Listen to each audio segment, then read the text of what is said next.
Hi, I'm Jason, and in this video we will talk about the composition of air.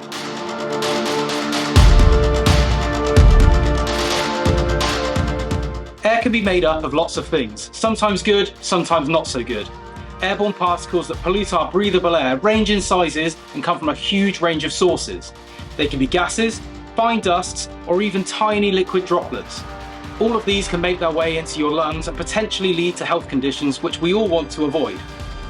Clean air is always best to offer a healthy working and living indoor environment. If air from outside is being drawn into a building with a fan, you will want to filter the air before pumping it into any room. This is to stop any unwanted contaminants or particles being introduced. We achieve this by passing the air through a chosen air filter which stops the unwanted particles to give you a breath of fresh air.